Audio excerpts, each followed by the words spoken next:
I saw a lot of commentary online bashing this young naval officer that engaged in the altercation with the Honorable Minister of the Federal Capital Territory, Nyesom Wike.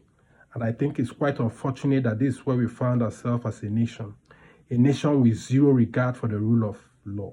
Because if you watch closely, at the heart of the matter is zero regard for the rule of law. And if you follow all the government agencies, from INEC to the police to the military, name them, every government agency, it's a reign of impunity across board. Tell me which of the government agencies have regard for the rule of law, for its own laws. Is it INEC in elections? We all know what transpired in the 2023 elections. So we are a nation with zero regard for the rule of law.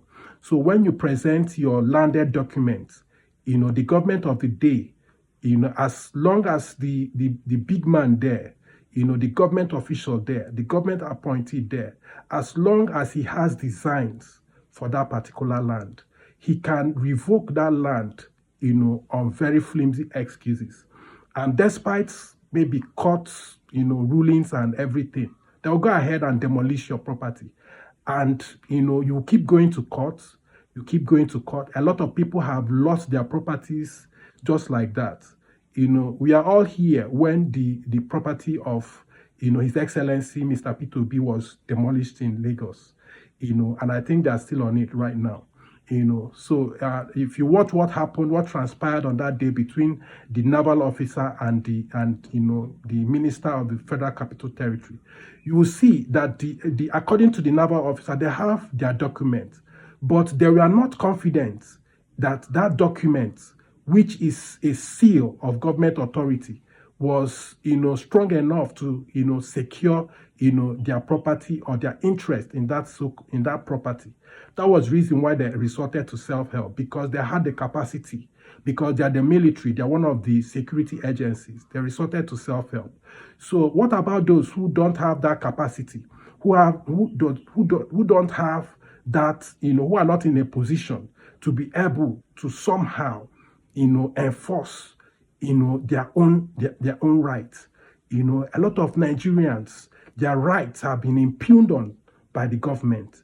And it's quite unfortunate, because if you watch, a lot of banks no longer accept C of O's as a long-term security. Because what happened is that as soon as another government comes into office, you never can tell what they are going to do with that particular property. They can revoke it. How would a bank now secure their customers' exposure, to their finance? So it's just unfortunate.